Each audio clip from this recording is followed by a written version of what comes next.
Good. All right, cool. Hey, what's going on, guys? This is Thursday night, a little week early, but we're here. We're doing an impromptu episode of Collector's Hideout mixed with Shellhead Toys because sadly we weren't able to do a Shellhead Toys on Tuesday or Drinks and Toys. Life, dad things come up, you know. I'm not even gonna wait for people to show up. Just let's get into it. Let's get it going. So thanks for being here, Tony. How's it going, man? How you doing? Good. Good. Very good, man. Much better than Tuesday. That's for fucking sure. I get that, man. I no kids, but Jesus, bro, you guys go through a lot. You have to go from collector or having fun to dad mode on a whim. Yeah. Yeah. It is what it is. It's all good. It happens. But he's better. That's all I care about. That's it. And Absolutely. then also tonight we've got Mr. Psycho with us. How's it going, man? Good. How about you? I'm good, man. Hell of a day at work. Stuck in the rain. Good stuff. But so I know Tony, you mentioned earlier that you actually you had some discussion in your mind. You're like Gremlins was on your mind. Yeah. So I had two things on my mind, but definitely the Gremlins thing for some reason. I was thinking about it, I think it was last night for some stupid reason. But so I was thinking about the original Gremlins, and I'm thinking about the movie, and I'm thinking about all the little scenes with the actual Gremlins themselves, and not when they're Mogwai, but when they actually turn into Gremlins, right? And there's the scene where they're all in the bar, and I'm thinking about what's her name? I can't for the life of me figure out why I can't remember her name. I want to say it's like Jennifer or Jessica, but it's not. Her name in the movie or the actress's name? No. The girl in the movie. What was her name in the movie?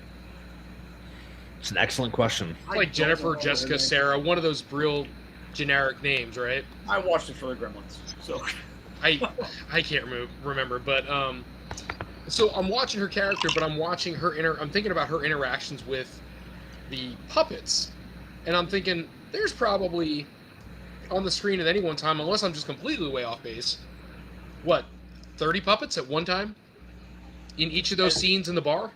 Yeah, in the bar, definitely easy. So I'm trying to think. You don't see puppeteers. There's no room for puppeteers. How the hell are they having 30 puppets moving around on screen and interacting with her? It's not like they're just doing random shit in the background. Like, they're interacting with her. So, Kate. Damn it, Joe. Joe, what's going on? So, yeah, just gotta wait for Joe. He'll figure it out. But how do you coordinate all those characters? And then I thought of the Flashdance scene where the one gremlin is, god damn it. Yeah, but that's from Fast Times at Ridgemont High.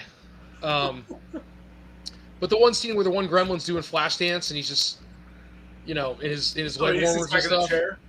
Yeah, I'm just like, how the hell did they make the puppet do that? We didn't have CGI back then, per se. You had puppetry. And it's just kind of crazy. How did they make that work? And then the other thing I was thinking about in the same movie, and you guys can tear it apart however you want to, was they're in the movie theater, and this kind of like flashes over to what I was bringing up before about where do things come from, where do the inspirations come from. And so they're all in the movie theater, and I remember when the movie comes on, and Billy and Kate are standing there peering in to try to see what's going on. Right. And she's like, what's going on? He's like, they're watching Snow White. And he's like, and they love it. And it's all of the gremlins watching Snow White. And I was just wondering, how the hell did they decide that Snow White was the movie they were going to go with? Or that, because it's not like it was the 80s. It wasn't like the movie just came out. Snow White had been out for years. So what made them do Snow White? And, I guess that's just it. What made them choose Snow White for the movie? Yeah, I never thought about it with why Snow White. Because you'd think it'd be a movie within the production of the company that did it, right? Something that one of their movies, not a Disney movie of all things. I've never thought about why would it be Snow White. It's like Christmas time. Why are they even showing Snow White during Christmas time?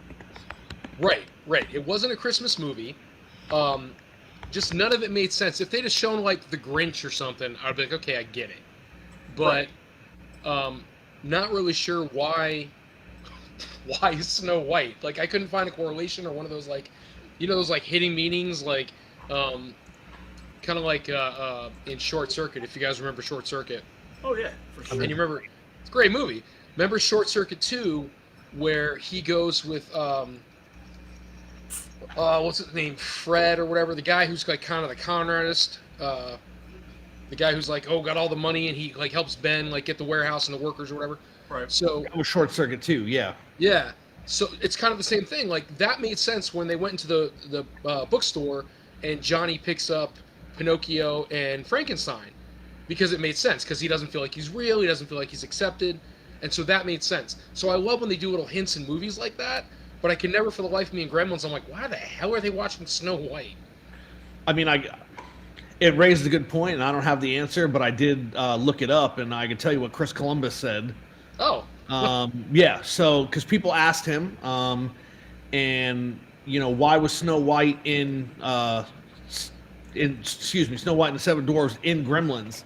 And he said that he wanted to create a moment of unexpected calm and joy amidst all the chaos that was being caused by the Gremlins, because people were dying, things were getting destroyed, there were explosions. And so to offset that, you kind of have this moment of calm in Snow White where you wouldn't expect to see these gremlins who are just destruction personified enjoying something so slow and calm and joyful. It's so innocent. Yeah. So, I mean, it makes sense. I just thought there would have been something more profound. Like, just, I don't know, iconic movie. And I want to say, again, I could be completely wrong. I want to say it was very popular for its time. It's not like it's one of those movies that they thought was going to bankrupt the studio or they didn't think was going to make it. And kind of like, I equate it, I say it's a Christmas movie, for sure.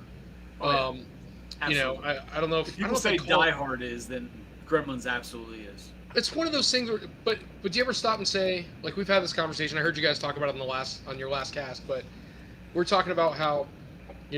Alien was a horror, but Aliens was a sci-fi. So I kind of like with Gremlins, I don't know that you call it... Do you call it horror? So Gremlins is one. I would call the first one horror, because it has a huge horror aspect to it. All of the little monsters, a lot of jump scares. The second one is much more a sci-fi comedy, if anything, a horror comedy, I guess, because there is a lot of horror aspect. But they definitely went in a completely different direction with the second one. But I'd consider the first one horror, a horror Christmas movie. So then I'd have to say the second is horror comedy, because I tried to find something sci-fi about it, even though it's more horror-esque. I guess my stupid brain wants to equate it to something more gory, and it's not. The way they're testing on them, like the lab work, everything is more sci-fi in that realm. But yeah, no, still a comedy horror would be more fitting of the second one, whereas the first one was horror with the comedy undertones. Yeah, I mean, I guess that makes sense. But man, I saw. Just speaking of movies, and because it kind of depends on when you watch them and how you take them and how you perceive them. And one I saw recently that I saw somebody mention, and it makes sense, was the movie Signs. The one with Mel Gibson and all that. Yeah. And what the hell is the son? He's like his own dude and other shit. He's got the lisp. Joaquin Phoenix. Joaquin Phoenix was his son, was his brother. Yeah. Yeah. That's the Joker. His son was Kieran Culkin. Macaulay Culkin. Kieran Culkin. You're right. Yeah. You're absolutely right. He looked like Macaulay Culkin. Yeah. So is the daughter the only one who's like a no-name? No, she's not a no-name. She ended up doing other things. I forget what actress it is, but she was in other things. That's how when they're child actors, you kind of lose track of them for a while. But no, so I was watching... I remember hearing about it years ago, and somebody brought it up. Was that, we're not replacing J5. He's just having technical difficulties for the past month. This isn't, just to reiterate, guys, this isn't like a strict, this isn't coming out of the Shellhead Toys studio. I'm just sitting in with John and Chris. for collectors, just because I didn't get to come on or do anything Tuesday. Covered one John, brought in another John. It's all the same. Right, we just changed them out. Just one is lighter than the other one. That's all. So, but what they were saying about Signs and made me think about the movie differently is that it's not about aliens. The aliens in the movie aren't aliens. They're demons. And the actual movie is about faith, right? Okay. So the water that the little girl drinks and leaves all around the house, the theory is that she's really a prophet, and she knew that this was going to happen. So it was left out there on purpose. So essentially, the faith comes back to Mel Gibson, and it all comes out, and they start beating the demons with the faith. And that's why the rest of the world, the faith comes back, and they can beat the demons. That's why, for aliens who are supposed to be like die from water or like very agitated and can be killed by water, to run through cornfields at night that get huge amount of humidity and dew would be suicide. No other water on planet Earth seems to affect these guys except for the water inside our house once the faith came back into their family. So they weren't aliens, they're actually demons. What is this shit here? Hold on. Sorry, there's too much good going on in the chat. This is a problem when you let Joe into anything. He's got an answer for everything, and it's usually a pretty goddamn good answer. So he's either Googling his damn ass off or he actually knows what he's talking about. So, yes, that was one of my favorite scenes. That lady was the original Karen. Yep. And then this. I don't know this part. Yeah, so when the mom died in a car accident, and Mel Gibson went to the accident where she's pinned between the car and a tree, that had her last words. I think I'm the only person that remembers that from the comedy movie, and I don't remember what it was. Like Scary Movie 7 or something. One of those. Charlie Sheen's girlfriend or whatever. Charlie Sheen, yeah. Plays Mel Gibson's character. Yeah, same person, it's fine. So, so when because I remember reading about it years ago, but then I was looking into it more. I mean, it all makes a lot of sense when you take into the fact that their weakness is water. I kind of disagree because I think that whoever came up with that theory is kind of looking into it too far, even though they're just kind of borrowing what the movie tells you specifically and then transplanting the thought of demonology on top of it. Because like Joe said in the chat here, they tell you in the movie, M. Night Shyamalan's character, even before the end where the water beats everybody, he tells them they don't like water, right? They want to stay away from water. They don't like water. So it's like it already tells you that. And as far as... Go ahead.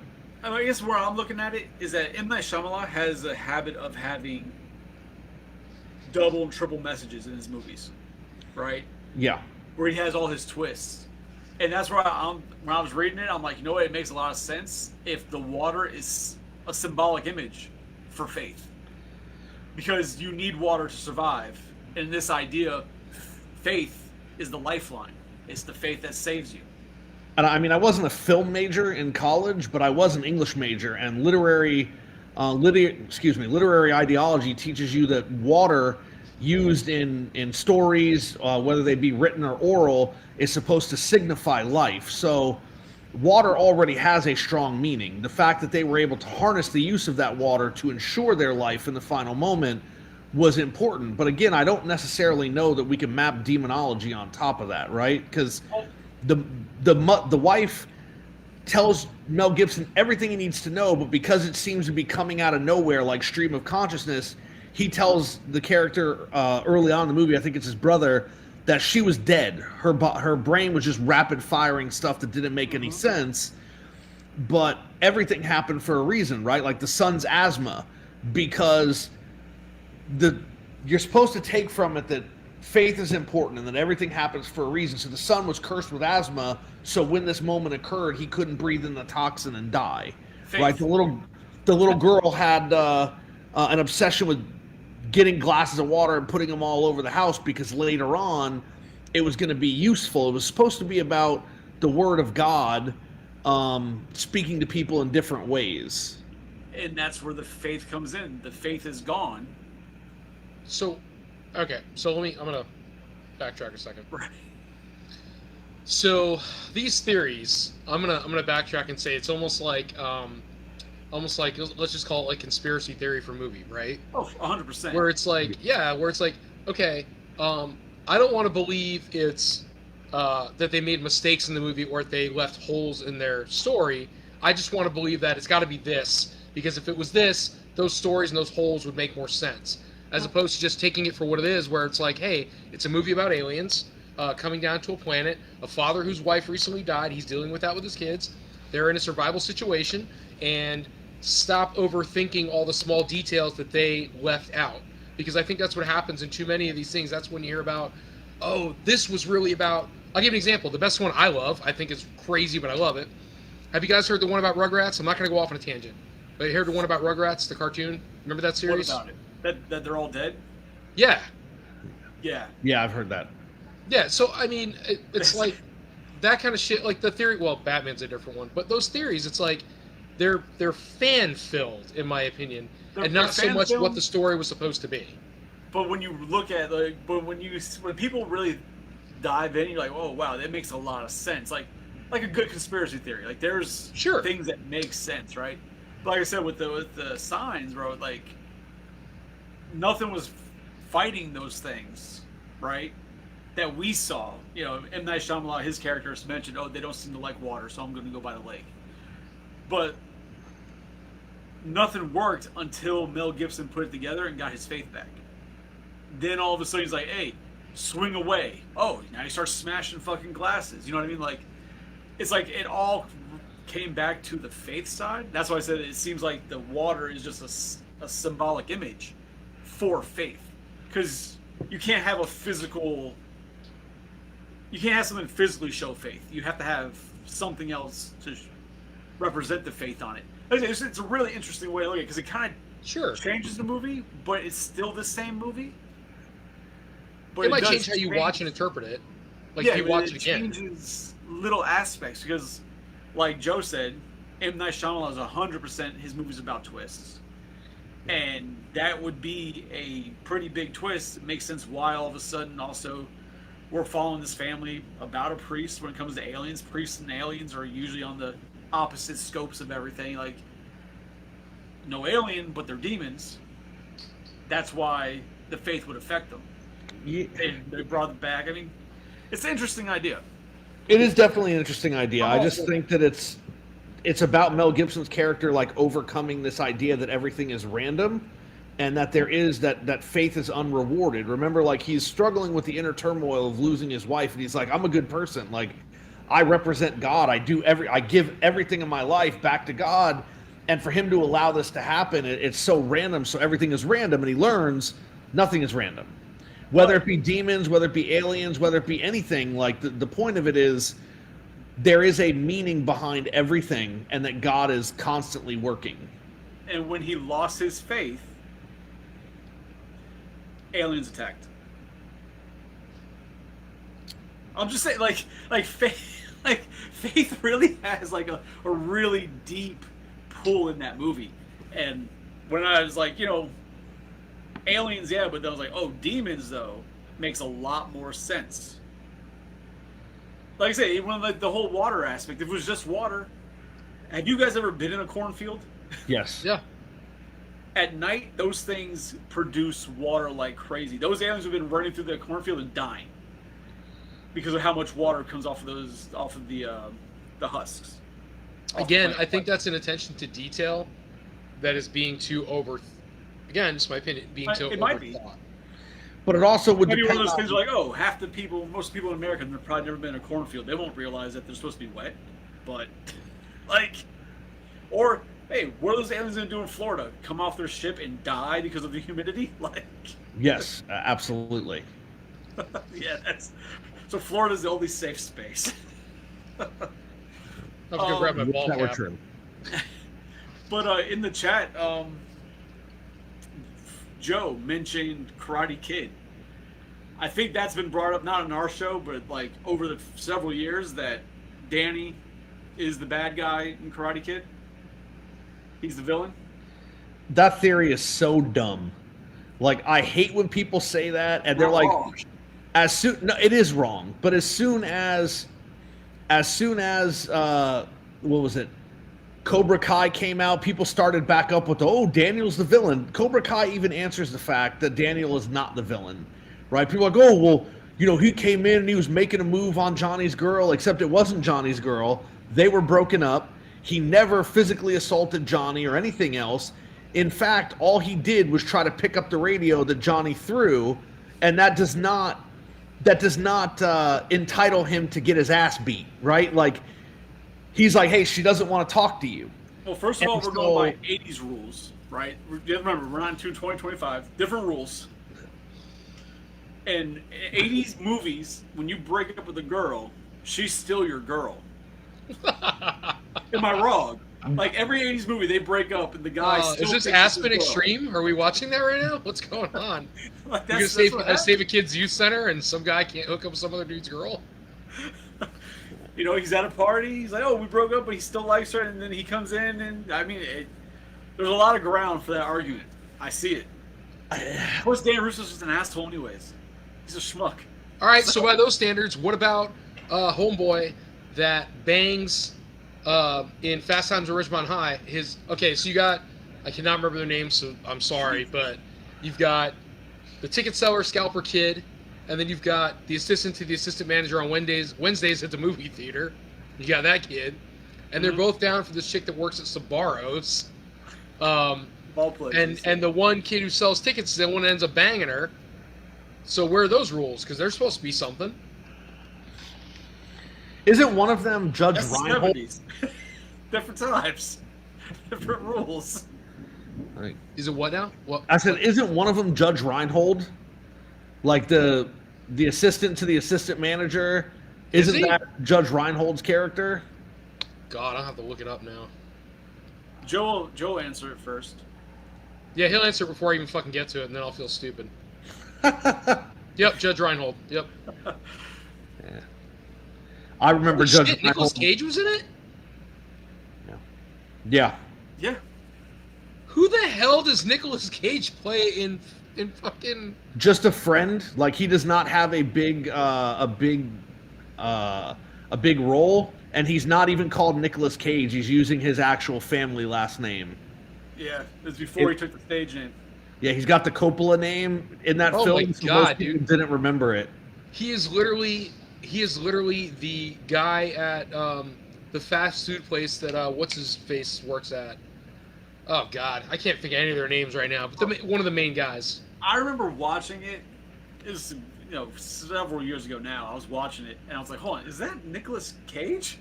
I had to look it up. I'm like, holy shit, that is Nicolas Cage. Yeah. There were a lot of people in that movie, man. Way more than most people think of. Like, there are people that are famous. Yeah, there's a bad storm here. Is there a motorcycle somewhere? There's people that are famous whose names I don't remember, but like, you had Forrest Whitaker in that movie. You had Eric Stoltz. You had Nick Cage, Judge Reinhold, Sean Penn, of course. Phoebe Cates, who we already talked about, but there were a ton of people who appeared in that movie. It's crazy. Damone, that's the one. It's like it's always weird, like when you watch stuff from back in the day. I feel old saying that, meaning like the 90s, 80s, and you see these actors that are now like huge actors. You're like, holy shit! Like, randomly, I was watching something. I know it was one time it was an old episode of like X-Files, and like Jack Black was there. Yeah, I love that episode. Come on, this is Khabib. Like other movies, like just randomly, like, what? Holy shit! Obviously, they had to do stuff before they were who they are now, but it's just weird seeing them in those roles when you're not aware of it. You're like, holy crap! This is back when they were normal people. This is amazing. All right. What we got in chat? People, we got a lot in here right now. You got a lot of rando. You got a lot of Joe. Joe, you got Patrick hopping in. Jay. Jay's here. Look at that. Patrick, good to see you, man. Majority of these moves in multiple. Yeah, he's 100% right. Like, it's kind of funny, man. You look back now and you watch some of these movies and you're like, God, I didn't realize so and so was in this, or I didn't realize so and so was in this. Like when I watched one of my favorite 80s movies is Gleaming the Cube. And I went back and watched it. You never saw it, Chris? No. What? My bad. What? John, you know what I'm talking about? I do not. What? Oh my god. No, I do not. We're a little younger than you are, oldie. Christian, well, I can't help that. So Christian Slater was in it, and Tony Hawk is actually in it. Another guy who plays Mike McGill is in it. But there's a lot of young actors that later on like grow up, and Christian Slater did a lot, not all, of his own skate stunts in it. But basically, his brother is his adopted brother is I can't remember, Chinese or Korean, and he works for this other, like, what? This is sounding like a Disney movie. No, nowhere near. So he works for like this another Korean guy, like the Korean kid does, because it was one of those times where all of Korea worked with Korea. So like it was like Little Korea in California. Okay. And they all like so he worked for somebody who owned a video store, and that guy was Korean, and he did all the bookkeeping, and he goes, oh, some of these things are adding up. Well, eventually what happens is Christian Slater's brother gets wrapped up in like gun smuggling, and so he gets killed. This isn't a spoiler, I promise you. And so now Christian Slater is trying to, but he's a punk kid. He's trying to find out what happened to his brother. Well, nobody cares about Christian Slater because Christian Slater's a fuck up, and he's getting all in trouble all the time, whatever. It's a really good movie, man. If you've never seen it, the cop is a true '80s cop in the movie. It's fantastic. He's got like a fucking what is that freaking jacket? Members only jacket. Oh, he's got like big wavy like hair and like frosted jeans, and it's wild, man. It's awesome. There was a film when I was a kid that my dad really liked called Wildcats. It's a Goldie Hawn movie about football. Like, she's a football coach at a high school. And it wasn't until I got much older that I realized how many people were in that movie as just high school kids, that they don't really have that much screen time. But Woody Harrelson and Wesley Snipes are in that movie as football players, and that's where their chemistry was first seen. And that was kind of their first role for both of them that kind of let them break out. And it was crazy. The first time I was old enough to watch White Men Can't Jump, and then went back and I was like, wow, it kind of started here. And you can see those characters kind of evolving in the Wildcats movie. Huh? Was he able to jump back then? He was, actually.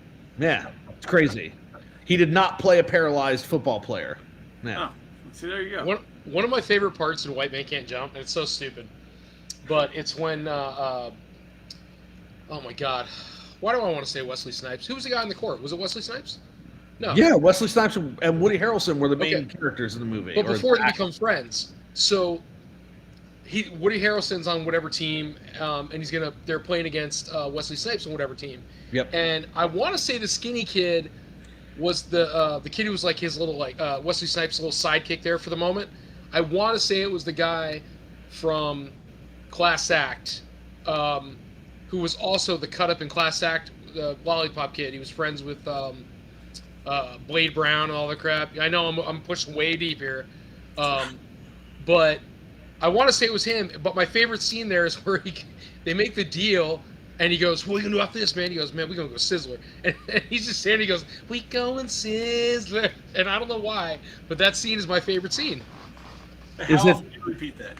Was it a ripoff of Eddie Murphy's stand-up that we go in Sizzler? Was that because the way you said it? I don't know. Like Eddie Murphy's stand-up where he's like, "I got some ice cream. I'm gonna eat it." Oh my god! Yeah, I remember that. Yeah.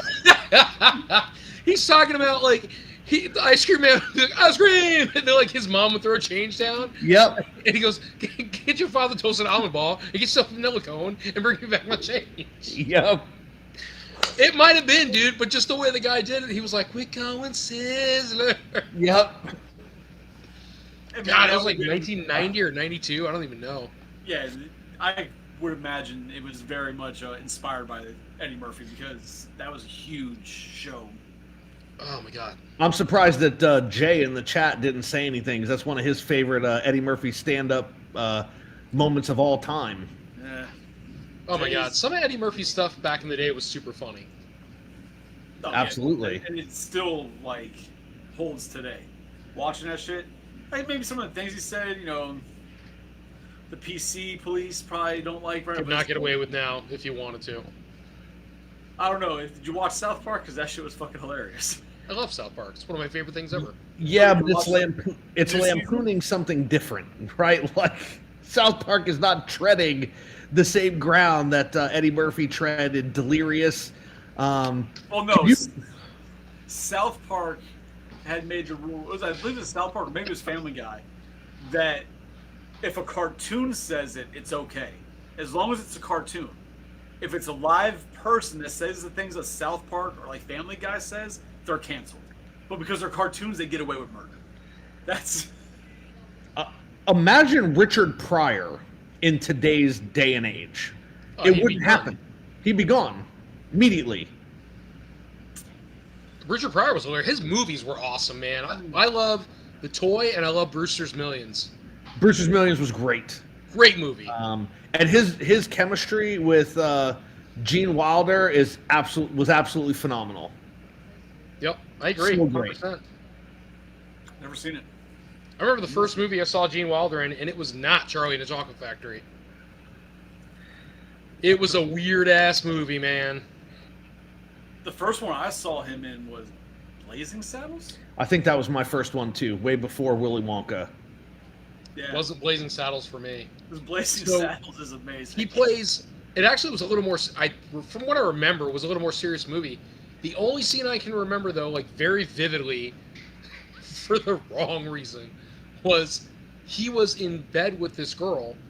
He jumps out of bed for whatever reason. I don't remember if it was like an affair or something. And he runs to the window, and he goes to run out and jump out the window, but he ends up hanging on to like the clock of the front of the building. And I forget the reason behind the... Huh? Was Igor in this? No.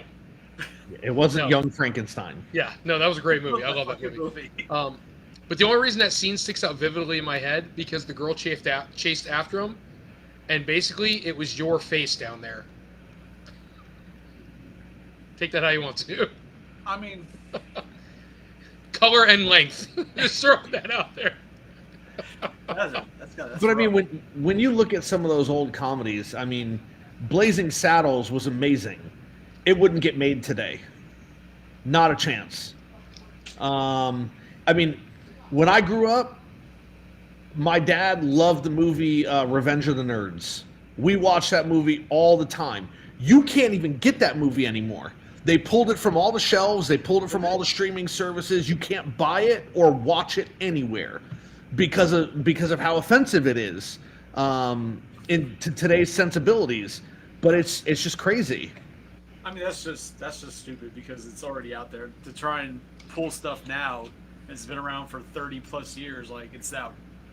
That's like people trying to say, like, oh, you know, they took the Shazam movie with Sinbad, and they just made them all disappear. Like, it's like, that's just stupid to try. That's and do that. What is that? The Mandela effect. Yeah, that was a Mandela effect. Yeah, but to sit there and try and do that with like Revenge of the Nerds. But I mean, because Disney has done it successfully for a very long time. No, they can make it so you can't watch it. They can pull it off like that, but I've got it in my collection. People have it. You can get it everywhere. You know what I mean? Like, you might not be able to get it in retail, but we can get it. Yeah. What the hell is Joe saying? Something. See no evil, hear no evil. That was great. And The Toy, Two Races for Today's World. Bro, I need to rewatch The Toy because I don't remember The Toy being bad. So, it was about it's so the whole idea premise behind it could be read into. So basically, he was this guy who was broke. Right. Some rich kid needs somebody to hang out with, but he's like, oh, Daddy, you know, buy me that guy, and so he buys. I keep saying Brewster, it's not Brewster, but I don't remember his name in the movie, but they buy Richard Pryor to be a toy or a friend or whatever the hell it is for his kid. Right. Well, it's a rich white kid and it's Richard Pryor. Yeah. Okay. Yeah. Never get by for today's standards. Yeah. As literally purchased a black guy. There you go, Joe. He's right. Yep. Yeah, I guess back then it was different. We just didn't. That wasn't on our minds. You know what I mean? Like the '90s, for when I would have seen it, like that just wasn't a thing. But I mean, comedy was different back then. It's just that's kind of how it was. It was so much more. Jack Brown. There you go. Fucking Patrick knew. Patrick knows all. Patrick, you all up on that shit, man. Good job, dude.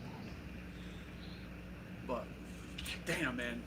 But now I have to like go back and watch a lot of these movies. Like I haven't seen Blazing Saddles in a long time. But I remember it being raunchy as all hell.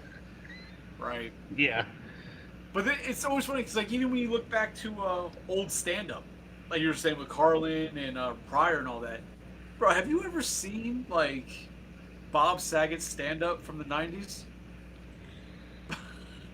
Bob Saget was a dirty motherfucker. I never found him funny though.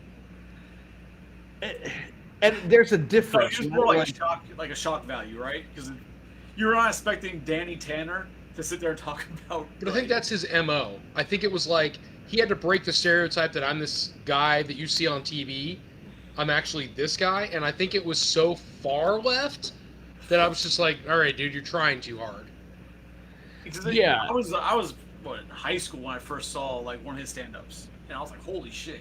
But there's also a difference between raunchy and racist, right? Like we're talking about the difficulty with racism in old comedy, and now raunchiness is still like it's still in vogue. People still do it. Yes and no, right? To a point, but some of his jokes, like about basically. I don't want to say words. I don't want to get like flagged by YouTube. Yeah. But it crossed the line. Just leaving it across the line. But with like his young co-star actresses. Yeah, I heard that. Yeah. He had jokes about like that. It's like, well, that now. You mean about Geschmerga and Kimmy Gibbler? The smaller ones. Oh, I only heard about the Gibbs. Yeah, no. Like he had jokes about. They called her Kimmy Gobbler, from what I heard. Like he had jokes about the twins and how they got the roles and stuff. Like obvious jokes, but made now, he would be done, absolutely done. But they were hilarious back then because it was a different world. People understood it was a joke, out of the left field, but it just was what it was. But definitely shock value too, like almost like Howard Stern, like a shock job. Yeah, I mean, I don't think, if we're being honest, I don't think jokes like that were ever acceptable, right? Like, we wouldn't do it now, and we wouldn't do it now for good reason, and you shouldn't do it. But back then, societal expectations, societal standards were different. Right. And so it's kind of like some things are a product of their times, and some things, like, you know, what you just talked about, would cross a line that would no longer be acceptable today. And that's a line that shouldn't have been crossed to begin with, but we look back at it saying it shouldn't have been crossed. People know better now, and that's kind of why it gets pushed to the back. I mean, it gets pushed to, this is a whole different side of the topic of it, but it gets pushed to the back in the mainstream, right? But when you go online, it's in the forefront, right? You go through the comments section on Facebook, and that shit is living free. Yeah. But oh man. But yeah, no, now I need to go back and watch some shit. To circle back, I would suggest you go back and watch Karate Kid so you can clearly see that Daniel is not the villain. Fucking Karate Kid sucks. The kid's a victim in that movie, man, all day long. Cobra Kai was great though. A victim of his own ass. Oh, they were fantastic. So don't get me wrong. Second movie is great in its entirety. It's a good movie. Yeah. Do I think it's a good sequel to the first? I don't really know. I think it's just he's grown up and he kicked another dude's ass. But I think the second movie is just a good movie overall. The third one, it started thinning out. It was more of like, you know, we did a cameo of oh my god, I want to say John Kreese. I hope I'm right. The original sensei for Cobra Kai. Yeah, John Kreese. Yeah. Yeah, so I want to say, you know, okay, they did a homage to him. He came back for a cameo, and it's whatever. But the very first movie, I feel like was its own world. That when it was done, when he kicked Johnny's ass, kicked his ass. When he crane kicked that kid Johnny in the last scene. Yeah, that was done. That movie didn't need to go any further. The story was told, beginning to end. He got their admiration. He kicked that kid's ass. When they made Karate Kid 2, I got what they were going for. We're going to do this all over again, but now we're in Japan. but the actual movie itself was just very good, but we could have been done without it. We didn't need it.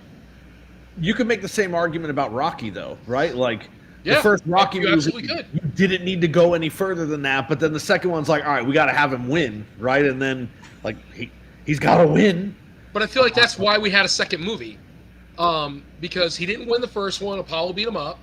So he comes back in the second one, all of a sudden he wins, and there's nothing wrong with it, but it's kind of just like, yeah, that's the whole reason there was a second movie. And maybe they thought that. They made the first one and said, we're going to make him lose in the first one, which is a little bit of a twist, because back then it wasn't always like that, right? It was just like the winner's got to win. And then the second movie came along, and they're like, all right, now we're going to have him win, come out and be a badass. Like, I never understood the draw of Karate Kid. I was not a fan. Karate Kid, I was not a fan. Rocky, loved it. But yeah, Karate Kid, I just never got it. I was not a fan of it at all. I'm reading two things in the chat right now. Okay. I'm going to get to Patrick. But Joe's going to take more explaining, so hold on. I don't know what you're referring to, Patrick. Sorry, man. The jokes, like the Bob Saget jokes, it wasn't easy to get access to. So it was acceptable. It was accepted, not acceptable, but it was accepted. Oh. It was very, like, under the radar. Okay. All right. So, like, kids can't get on social media and find it themselves, I guess? Yeah, and he didn't do it, like, on a special on, Comedy Central. It's not on Disney or some shit where kids are watching Moana and then talking about... Yeah. Exactly. Yeah. So, funny story. I wish it drew back in Living Color. So, in Living Color, so my cousin was actually best friends growing up, stayed at each other's house, they went to prom together and everything with J-Lo. Okay. She was one of the original Fly Girls. That's how she got her break. Yeah. That was not a connection I was expecting. I'm not a Fly Girl. I'm just saying. My cousin... I think you're pretty fly. Thank you. I can't get in those pants anymore. I got a mental image now. Thanks, Tony. But I can go so many different ways, but I mean, whenever I think of In Living Color, the only thing that comes to my memory is Fire Marshal Bill. And I know there's so many other things, but Fire Marshal Bill is like my entire memory of In Living Color. Like, the only thing I remember about In Living Color is the character from One White Guy that was on the show. Like, listen, nobody else. Jim Carrey stole that show every time he was on it. Right? Like, the skit that sticks out to me was Jim Carrey in a supermarket as Fire Marshal Bill, and he's talking about the importance of paying attention when you're using the meat grinder, but he's not paying attention. He grinds half his arm off and he pulls it out. It's like strings of hamburger hanging off his arm. It was great. Damon Wayans recently said that Jim Carrey was their Eminem. So I could see that. Yeah. Yeah, I could see that. That he was their Eminem. Came into their field and just kicked ass. So, was In Living Color, if I want to say this is where a skit came from, because this is one of my favorite skits. It was a way later skit, and it was like way towards the end. Britney Spears was on it. So... No, that probably was Mad TV. Maybe Mad In Living Color ended pretty quickly. It didn't have a super long run, so it was probably Mad TV that you're talking about. I think Living Color only did like 3 years, if that. I can't remember. That's what I'm asking. Yeah. I just remember where there was a scene where Britney Spears walks. She's she's trying to sign autographs, right? It's when she was relevant, like super relevant. Yeah. And this homeless guy comes up and he's like, "Oh, can you sign my what?" It was like a phone book. Takes her to a dumpster. What was it? Takes her into a dumpster. Like down in the sewer. Yeah. Yeah. Okay. Yeah. That was. I'm pretty sure that was Mad TV. That definitely wasn't Living Color. Okay. Never mind. That was so funny. But go ahead. Sorry. Yeah. No. Britney was relevant in like 1998, 1999, I think, and Living Color was gone way before that. It had to have been Mad TV, which was also a great show, right? See, I don't. Jay agrees. See, it was. Yeah. Man, Jim Carrey had an awesome career. Slap of pennies. It's just funny that that's the only thing you remember about that damn show is just fucking. I didn't say it was the only thing I remember. I said it was what comes to my mind whenever I think about it. The first thing that comes to my mind. Homie the Clown is there too. I was say Homie the Clown. Jamie Foxx, Jamie Foxx is there as well, right? But like Jim Carrey just stole every scene he was in my opinion. It was just great. I can see it being. Joe says he thinks it was a Saturday Night Live skit. I can see that. That's more likely. I don't think I ever watched Mad TV, and I don't know. Well, no, Stewart was Mad TV, right? Yes. Yeah. Yeah, the little like I can do it. Yeah. What I can do, yeah. Yeah. Okay. I want to do it. Yeah, that was the one. I watched some Mad TV. I just never got into Mad TV. It missed me. I was busy watching wrestling. What the hell? Oh, we should probably read that out loud before we all go quiet. Sorry. Silence. You have to understand that Triple X comedy records and club shows were normal from the 50s and 70s. During that time period, people had thicker skin and everything was on the table for comedy. And it still is like that in the underground scene of comedy. Like, it's still very raunchy and almost taboo, but they're trying to bring that to the limelight. And I'm going to say shows that have come out swinging with inappropriate conduct that have not lit off, and I was surprised as about it. Have any of you guys seen Big Mouth? I love Big Mouth. Nope. Big Mouth is fucking hilarious. I've watched the whole damn. I watched the whole thing. Everything is whatever they have out. I've watched, and I think I've seen like halfway through season 3.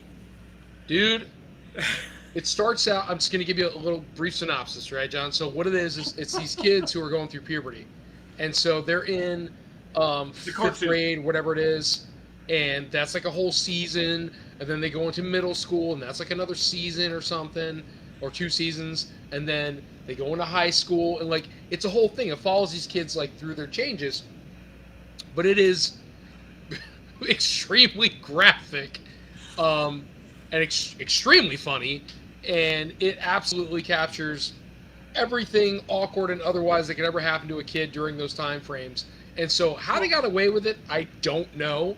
It's a cartoon. But it's still inappropriate because you're portraying certain things. Like there's a scene where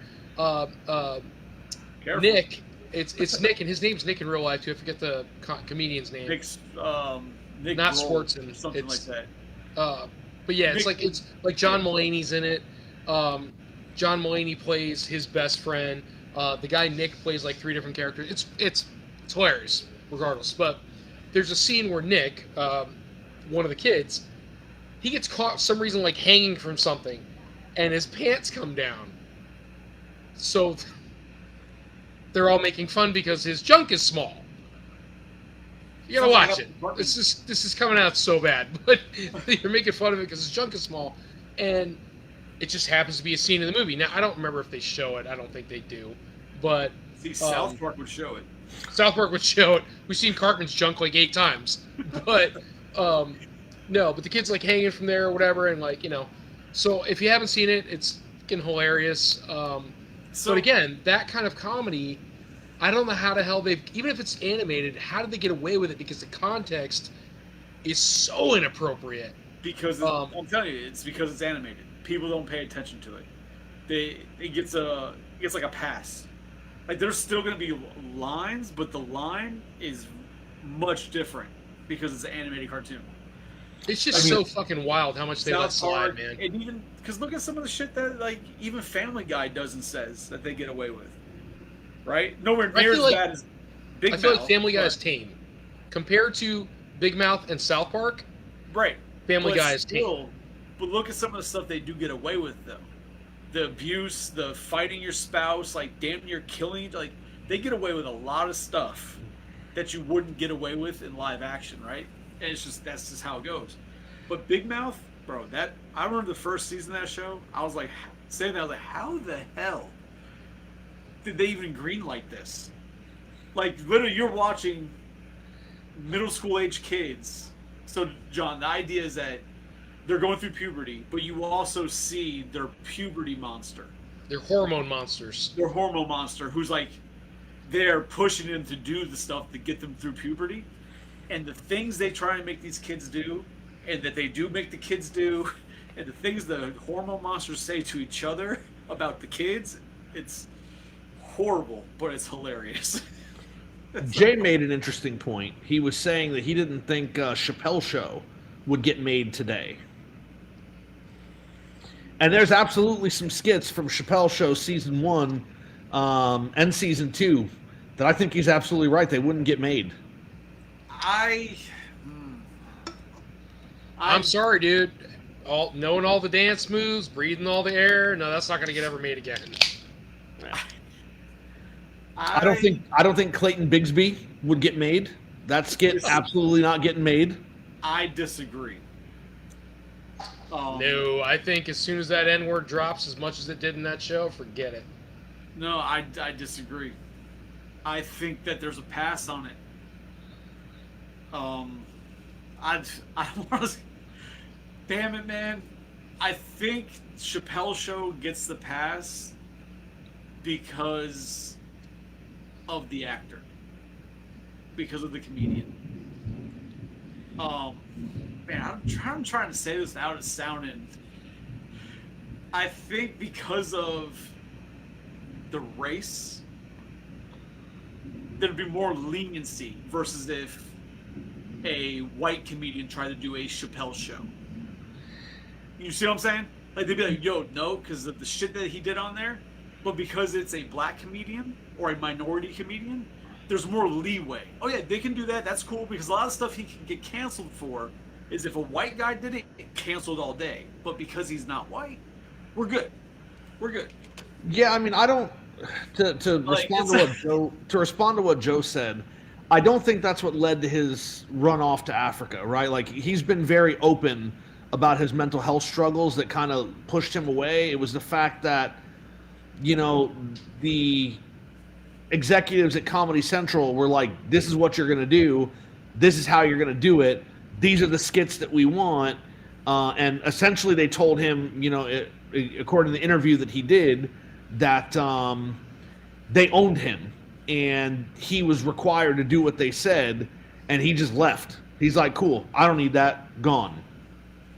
Yeah, but I think he can get away with it, because even his stand-up he does now, he says things in his stand-up that's worse than anything he did on his show, and you know it gets like some publicity, but they don't cancel him for it. They tried, and it doesn't happen because I mean, I've seen his stand-up, and I don't see anything worse than a couple of those skits, right? Like some of those skits are real bad. It's so different than Cat Williams. When you go based on today's environment, so a lot of his jokes about transsexuals and stuff like that, worse than anything he did on the Chappelle Show by today's standards and the climate. And he gets in the news for 36, 48 hours, and then something else happens and it's gone. Like I said, I think he could do Chappelle Show again, and I don't think it'd be an issue. He might have to tone down a couple little aspects here and there, but because he was a minority, or he is a minority, I think he can get away with. I'm like, what changed?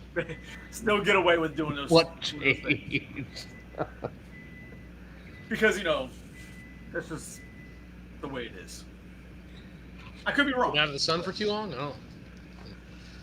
So, what do we got here? Oh, shit. Big Mouth is a cable show that was more leeway like South Park because people pay for the content.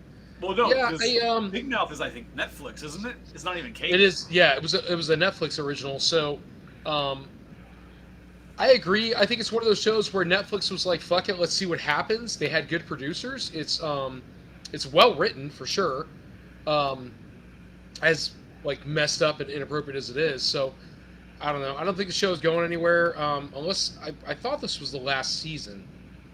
Do you remember when they put South Park on like normal TV? Like way back in the day, we used to have to wait for new episodes. Well, you still have to wait for new episodes now, but because like it's on Comedy Central, right?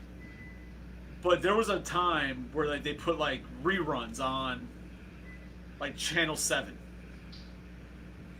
Yeah, but they were heavily edited. Oh, yeah, they were crazy edited. It was like a shell of the show it was. I was just curious if anybody else remember them doing that. Yeah, no, I remember it, but it didn't work, and they pulled it pretty quick because they edited it so much for it to be on regular TV, people didn't even want to watch it. Yeah, no, there's no point. Because if you sit there and you watched it before, and then you watch the edit, you're like, no, this is nowhere near. It doesn't hit the same. Like, you completely ruined it by editing it. Same with music. Oh. Tony's... He said he'd be right back. He's parenting. Sorry, Damien's baking something in the oven. I don't want him to burn his hands off. That's a good dad. Yeah. What's up, Damien? Got his cup shirt. But it's like a no cup. No, it's just chalice. Yeah. It's a chalice from Cuphead. Yeah. Oh yeah, so it's from Cuphead. I screamed so loud in the Chick-fil-A playset that Mommy even woke Okay, me. So. Okay. Chick-fil-A's great. Go away. Chick-fil-A's great. The kid has a random. He goes, "I screamed so loud at Chick-fil-A, Mommy hurt." I'm like, "All right, just hush." Why are we screaming at Chick-fil-A? He's still. I swear to God, to this day, we'll talk about the one time he saw a car break down in the Taco Bell drive-thru. We'll be driving randomly. He'll go, "Hey, Daddy, this one time in Taco Bell, we saw a car break down in the drive-thru." That's never going to stop. I mean, Chris, our buddy Jay, and I constantly bring up how much money we used to spend in the Taco Bell drive-thru for like the ridiculous amount of food, and then eat it all. So, Tony, you're a little older than us. You must remember when Taco Bell, you could feed an army with like $10. So we used to, when we were in high school, man. Like this is how long ago it was. If you had $3, you ate like a king. Right. And if you had $10, you used to get the 20-pack of tacos. So it's like $10. You're like, I'll take a 20-pack of tacos. And so I was a drummer, right? So the drum line would all get together and either go to somebody's house and just eat like 3-4 boxes of mac and cheese, or we'd go destroy Taco Bell because it was way cheaper. You were in the marching band? Yeah, dude, I played drums for probably 15 years. No, you can play drums. I didn't know you were in a marching band. I was in a marching band and I played set. Remember the grande meal at Taco Bell? 10 tacos, 4 bean burritos, a nacho bel grande, a Mexican pizza, 2 things of the cinnamon twists, all for $9.99. It was amazing.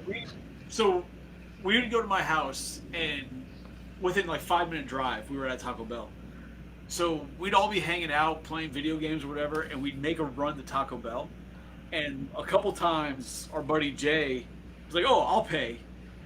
For the 4 of us, he wound up dropping one time like $60 at a Taco Bell. But this was 2004 $60, so like it was serious. The amount of food that we ate. We had so much food. We were all so full, but we didn't want to waste the food. We forced ourselves to eat everything we had. Oh, bro, I hated it the next day so much.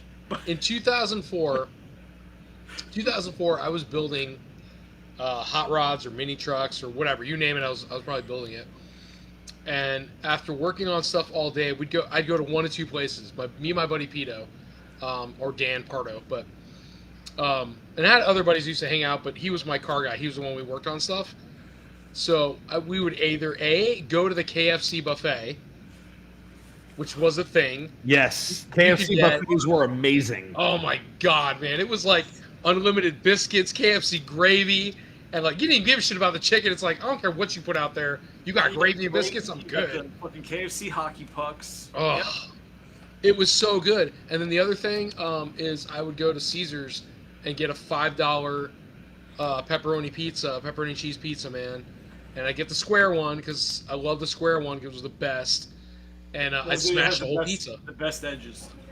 Remember? So when we were in high school, right next to our high school, there was a shopping plaza, and it had a little Caesar's inside there.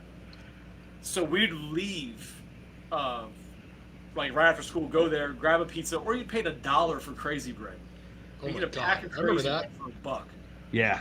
And then there was like a wings place in there too. We'd get that wings place, have them deliver it to the school during lunch. Yeah, $5. You got 5 wings, a thing of fries, and a drink. It was amazing. It was called RJ's. Do you guys have? Well, did you have? So we still have it in Newport Richey, which is primarily where I was hanging out with friends and stuff. So we used to have a place called Green Tea China.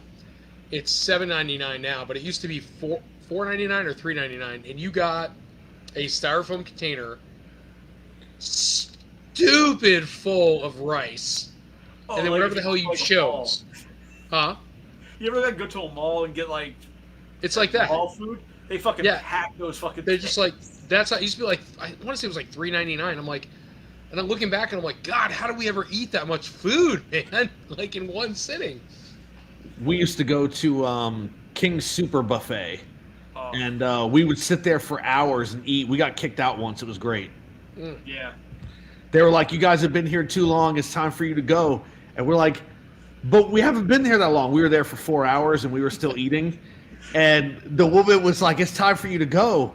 And we were like, "But we're still hungry." She's like, "Listen, you don't even have to pay. Just go. Just leave." It's good time. 4 hours. Get out. Just get my wife. It was fantastic. You know what I do miss? And I've seen one up here, but it doesn't look the same, so I don't really have a drive to go to it. But all you can eat Pizza Hut. All you can eat Pizza Huts. The old Pizza Hut buffet was amazing. Those old dessert pizzas, the cinnamon one, and then the other one, it was I think it was like strawberry or something. Yeah, we got one here, but it doesn't have the same look. It's a normal building. It's not the old classic building. So there's a classic vintage Pizza Hut in Homosassa, which is only about 35-40 minutes north of me, that I've been to. What are we waiting for? What now? What are we waiting for? Like, let's go. Dude. Well, hopefully their air conditioning is working. So the last time I went there, their AC wasn't working. But they are the last vintage Pizza Hut, I think, in Florida. They still use the red cups. Wow. They still bring you like a personal pan pizza in the hot tins or whatever. That's cool. Because the new ones, they won't do that now, because people get burned and all that stupid shit. They bring you everything like almost PC correct, I guess you could say, for pizza. But there is one in Homosassa still. If you look it up, you can Google it. It's the last retro Pizza Hut in the state of Florida, and they do have a pizza buffet because Corinne and I had salad bar, and then we had pizza. So here's a question. There was one down in Cooper City, down in South Florida. It was the building, and if I remember correctly, it was like certain times of year they had the actual buffet, and then other times it was just takeout. Like they did open up periodically. Do you guys remember the Wendy's buffet? When Wendy's had a buffet inside of it? They used to have the glass, like, for the outside seating, right? Yes. Yeah. The last buffet, I'm picturing Sizzler. So No. So Wendy's had a buffet. The last one of them in Florida was actually the one that was in the Keys. And you would go in there, and there was a salad bar, and then there was like a bar that had chili and nachos and all this other stuff. It was a Wendy's buffet. It was fantastic. Make your own baked potatoes. See, the only thing I remember about the Keys, that we took a drive down to the Keys one time. It was Psycho, myself, and my stepsister. And we were going down, and right before you get into the road that leads down to the Keys, there was a Pizza Hut / Taco Bell / KFC. Yeah. All in one. And we stopped there, and we got so much fucking food. Then we left, and we were in a convertible, and then somebody let one rip in that car. It was so bad. It was death-defying. We know exactly who it was, but we're not saying anything. It wasn't me. No, I'm not saying it was. You're like, thank God it was a convertible. I thought you were going to say the other. I thought you were going to talk about the other story with Jay and Jose when we all went down to the Keys. That was a crazy day trip down there. That's for sure. Yeah, we were on a. So, Tony, have you ever been to the Keys? Oh yeah, I rode a motorcycle down there. So there's a stop you can make. I forget where it is, but you go inside and they have like Ernest Hemingway's boat inside the store. I'd like to put out there that this story is not. This is fiction. right? This is 100% fiction. It allegedly happened. It did not happen, right? We're just throwing it out there right now. You can actually go on to onto the boat. You can actually go up the ramp and go onto the boat. And we were in there, and this was what a year out of high school, maybe. Yeah. So we had like flip phones that could record video, but allegedly horrible quality. It was a few years out of high school now. Razor per se. Kinda. And we had this thing where we would. Did you used to watch wrestling? No. Look at the way he says that. Like it's the worst thing you could think of. Like. So, there's a wrestler named Stone Cold Steve Austin. Yeah, I know who it is. All right, so I've never heard of this person. His signature move is the stunner. He kicks you in the stomach, he grabs you in the head, and fucking gives you a stunner. So we're sitting there on the boat, and I pull my phone out, and our buddy Jay, he's standing there, and I'm like, "Oh, look, here's Che getting a stunner on Ernest Hemingway's boat," and then John kicks him and fucking hits him in that bitch. The whole boat starts shaking and shit. All right, and then so the security or whatever the fuck comes walking on the boat. What's going on here? Like, oh, I tripped, and then we left. This never happened. But if it had happened, what would have occurred would have been, you know, what Chris described, and then the manager of the store running onto the boat. Oh my God, what happened? And then, you know, in Chris's rendition of what happened, which didn't happen, yeah, I might have responded to the manager, "Oh man, I tripped because there aren't enough lights in here, and you guys should be super careful because somebody could get really, really hurt." But again, all that is fiction, and none of it happened. It should have been. It should have been everybody walked into Jay giving John the shocker, and then the boat shaking all over. It's somebody running in and going, "Man, somebody could have really got hurt on this boat." Oh man, Jay's gonna be so pissed. Woo!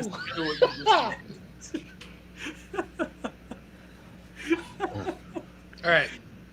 Oh, man. I've got to call it for myself. You guys can keep rocking, but I do have to get up tomorrow, and Corinne's here with the kids and everything, so I do have to excuse myself. Oh, I didn't know Corinne was here. Yeah. Cool. Have fun. All right. I will see you guys later. Shellheads, I'm out. Enjoy. Stay on. And hey, are we on for Tuesday? Yeah, for sure. Right. I'll see you on Tuesday. Okay, awesome. sure. We'll see you then, man. Thank you guys so much. I'm out. Cool, man. Thanks for I don't coming. want to leave myself without leaving you. Just kidding. You know. I can't kick you, so you have to leave yourself. Yeah. No, I thought our movie conversation in the beginning was pretty good, and then it kind of got derailed, and I don't even know where we ended up, how we started talking about food or anything else. Who knows? But here we are. So, some of those things were great, man. So for those of you who are still here, thank you for still being around. I've got nowhere to go. I can hang out for a little longer. How about you, Psycho? I'm good. Cool. So we're going to hang out.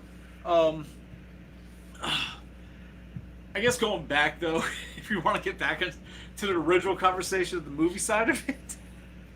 Yeah. Before the hilarity of almost killing Che. That didn't happen. Yeah, sure. So, there's so many. Bro, I don't even know anymore. Like, there's so many movies that I need to rewatch because, as a kid, they're one thing, but then as you become an adult who's watched too much shit and you know too much, they're completely different movies. Yeah. After our conversation last week, I actually went back and started watching Terminator because I hadn't watched the first Terminator movie in a really long time. And I was surprised. Surprise is probably not the correct word. But hey, hold on. Hey, Joe, do you want to get in? I could bring you in if you want to get in and talk, man. Let me know. I think you should bring Jay in. No, but I hadn't seen the first Terminator movie in a very long time, and after rewatching it, it was so amazing that the movie is so good, right? We talked about how good it was last week, but actually rewatching it, it's considering how everything is now, and the fact that James Cameron had come up with all these ideas back in the 80s, and things have, moved in that direction is pretty crazy. I think that people should absolutely be concerned. That's one of those things that. That's one of those things that people often say how movies have a tendency to really predict the future because the ones who write it look at current events and the past, and they kind of just put together where things are going. Yeah. Stuff that the average person doesn't look at, And yeah, no, it's seems to be going that way. Terminator was get great. Joe a link here in case he says yes. Well, Joe said thanks for the invite, but next time for sure. Oh, well then ignore the message I just sent you, Joe. But my bad. We started watching Terminator 2 again, and Terminator 2 is amazing. So it's just, I think there are a lot of movies that you watch as a kid and you realize that they're good, but it's not until you rewatch them later on with more life experience that you kind of realize just how good it is. And you can appreciate it not just for the narrative it's telling, but for the artistry behind the actual film, which is pretty great. You really see a different movie, right? Yeah. Yeah. So, like, one of the ones I watched as a kid that I loved was Flight of the Navigator.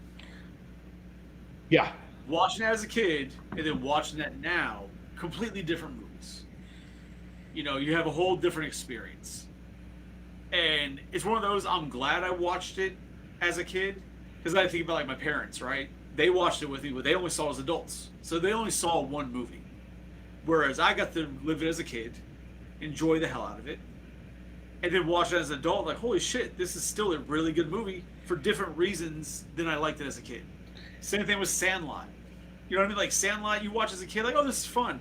But then you watch it as an adult, you're like, man, it makes you miss the simpler times of life with your friends. Because, like, it's just, they're a different feel. Yeah, I mean, I just recently watched Mighty Ducks 1, 2, and 3. Oh, look, Joe did come in. Joe's like, oh, fuck it, I got the link, I'm in. I just recently watched Mighty Ducks 1, 2, and 3 with my daughter, and she loved them, and I loved them as a kid, and I still really enjoy them. Emilio Estevez has been saying recently that he wrote a Mighty Ducks 4, bringing pretty much the entire cast back as adults. I don't know that I would want to see that, because I don't know how you would make that into a good movie. But the first 3 movies, they're not perfect movies by any stretch of the imagination, and I know that a lot of my enjoyment of them rests in nostalgia, but I still think they're good. Right? They're fun. They're definitely fun movies. Welcome, Joe. Thank you. You said Flight of the Navigator, so I had to jump in. That convinced me to jump on. Love that fucking movie. That One of the greatest movies. Yeah, absolutely. Filmed right here in Florida. Yep. Yeah, and it's Down one of Fort those. Lauderdale.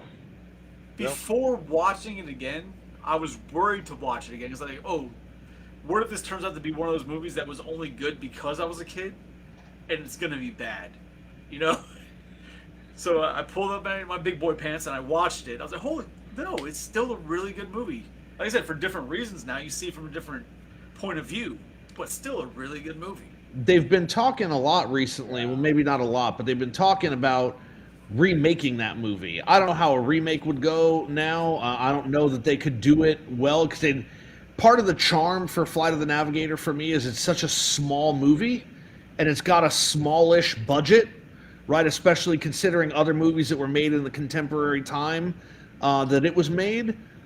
And I think that now they'd be so inclined to make it this huge budget spectacle that it would never live up. It'd ruin the movie. The movie. Yeah, absolutely. Explorers was another one that kind of touched that area. I don't know if you remember Explorers, but the kid has a dream, and in the middle of his dream, it's like a circuit board. He puts the circuit board together, and his friend's like a scientist. And he puts the circuit board together, and it becomes a force field, and they build a spaceship that gets pulled into space, and they go to be aliens. And they talked about remaking that, and that's like on the same level as Flight of the Navigator. So was Explorers the one with the treehouse? It was. They were in the woods, but it wasn't a treehouse. Okay. They built the spaceship out of like an old carnival ride, like the Tilt-A-Whirl, and they built the spaceship out of the Tilt-A-Whirl, and the aliens were feeding the kid like a dream, and it was like, hey, build these plans for a force field. Oh, you need oxygen. Build this to the circuit board, and you get oxygen. And then once they started figuring out how to fly, the aliens pulled them to their wherever they destined from. Great movie, great 80s movie. Was River Phoenix in that movie? Yes. Okay, I know what you're talking about. I've seen it. Yeah. But it's one of those like you said, like when the original movie has like a feel to it, right? Because it's low budget, has that feel. And one of the ones that I could think of that, even though the not remakes, but I guess continuations were fun, good watches, but it didn't have the same feel, was Tron, right? Oh, absolutely. Yeah. The original Tron, great. Yes. But the ones that they did within the past, 10, 15 years, they were good. They were fun to watch, but it didn't have that same feeling as the original. Like it was too clean, too pristine, too perfect of a visually to get that feeling from the original. I mean, I guess I'm in the minority. I might be one of the only people who actually liked Tron Legacy. Legacy was great. No, it was a good movie. But like I mean, it had that same feeling as the original. It felt, and that's what would worry me about a Flight of the Navigator remake, right? Because Tron was a low budget film, right? Let's see what we can do. And then it was like, okay, well, people have been talking about Tron, and maybe we'll do something, but then it had to be big budget. But I think where they really went wrong was this idea that the villain had to be Clue, right? And then they had to digitally map Jeff Bridges' face onto another person and then de-age it. I think if they had, to be honest, I think it would have worked better if they had just left Jeff Bridges' face old and aged, if you're going to say it's Clue, and then just had him shave, right? So he films the role as the father, the actual Jeff Bridges with the beard, and then have him shave it off and be the older Jeff Bridges as Clue. Because if you're going to say if you're going to say that the program wanted to copy him because he was the creator, then I don't know that the program would try to copy him and then de-age him. It doesn't seem to. That didn't make sense to me. Well, do you age if you're a digital copy of something? You might not age. Because I mean, if the digital copy was right? from like the first movie, that's when they made the digital copy. Yeah. Then it would make sense that he'd be young. So and that's the only reason why they would keep him young, because the thought is they're a sentient being, electronics, and does that age? Maybe it ages, but it doesn't age like we age, I don't know. I see your point both ways. Like I would like to have seen just an older, version of Jeff Bridges, but. And I don't know how I feel about Tron Ares, and nobody's got any straight answers. Are they going to ignore Tron Legacy? Are they going to, have the characters in there? I hate when films, even films that aren't fantastic, end on a cliffhanger or an open ending, and then, years later they revisit it and they're like, yeah, that stuff. They don't even touch it. Yeah, they don't even touch this, like it never happened. Yeah, Ares looks interesting. I think they're going to go a little too much with AI and like, hey, AI figured out how to get off the grid and come to the real world. And now they're going to bank on that. I don't know if it's going to work. I don't know if something. I'm also not a huge Jared Leto fan. He's in too much already. I don't think that he's been great in any of the things that he's been in. I can't think of anything I've liked him in. Yeah, that's what I'm saying. Like, Panic Room might be the only decent one, if that, and that's still a stretch. I don't know. I didn't like him in Morbius. Russell Brand. Like, I don't see it. I didn't like him in Suicide Squad. Right, like his take on the Joker was terrible. Mm-hmm. And I mean, you can't blame all of it on him, I guess, because my biggest problem with it was the design of the Joker in that movie, which he was not responsible for. But I don't know. Yeah. And now it was super short, right? Like he didn't even have a big part in it. It was just maybe 20 minutes of screen time. Wasn't he Morbius? Yes. Yeah. Yeah. Which is another movie that should not have been made.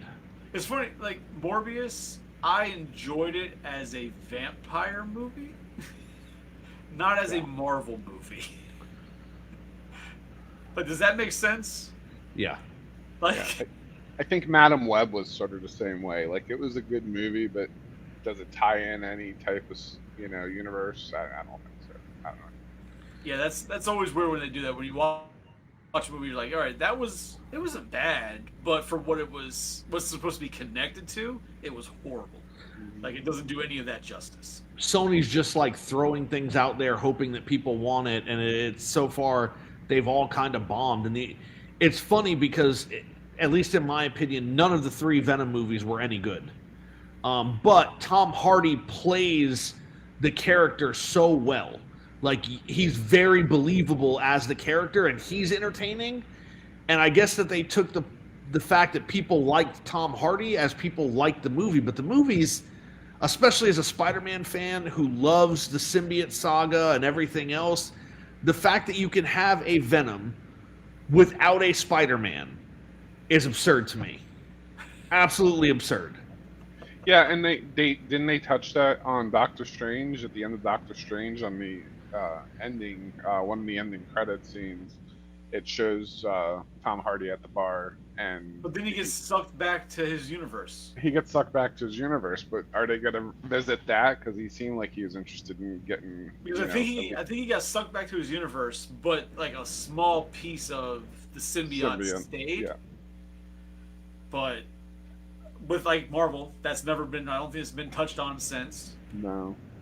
But they might come back to it. Just like that big giant arm and hand that came out of the ocean. They didn't touch back on that till Brave New World. Yeah, Captain America came out. So I mean, they finally revisited that. So maybe they'll touch it again.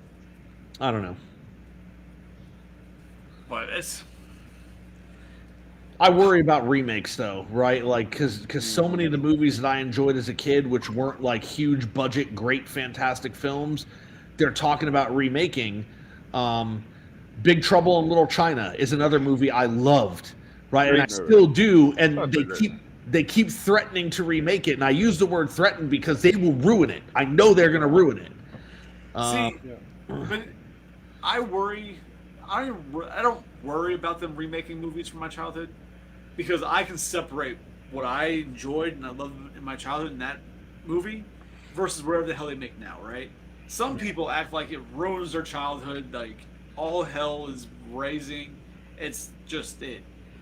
I usually try every movie now, but especially movies like that, I try and go in on a blank slate, not even thinking about the original, to try and enjoy it. Because if I'm going to go in that movie comparing it from the very beginning for the original, I know I'm going to hate it.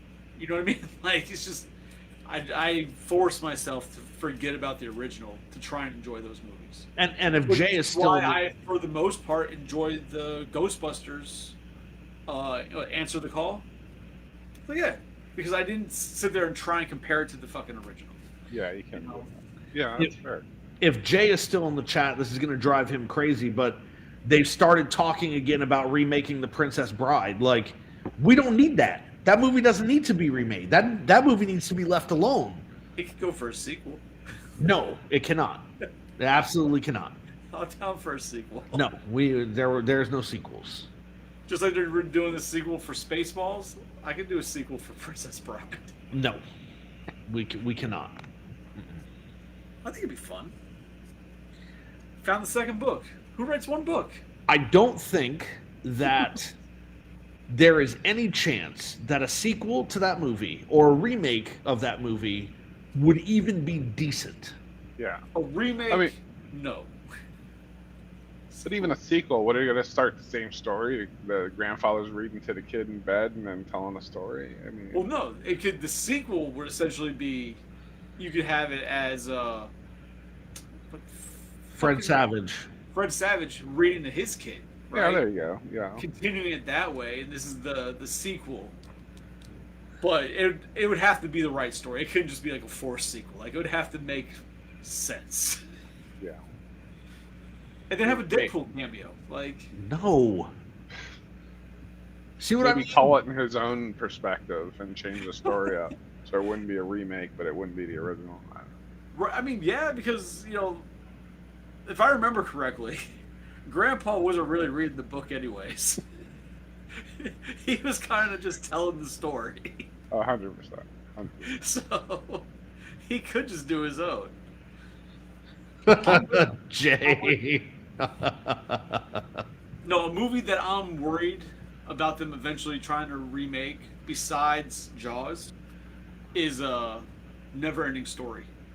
I fear they're going to try and remake it Never-Ending Story. I heard that they were going to remake it. No? I hope not. Yeah, I heard. That's one that doesn't need to be remade. Agree. But of all the ones we mentioned, I think that's one that could be remade and have the potential to be good. Not better than the original, but still be good. See, I guess when I see these movies and I think about remakes, the ones that I'm like, okay, they can remake that are when you watch them and like say it's from the 80s or something from the 90s, right? Because 90s are, you can watch something from the 90s like, ooh, this is a 90s movie and it screams 90s and not in a good way, right? Sure. So, okay, they can remake that to modern times and do something probably well with it.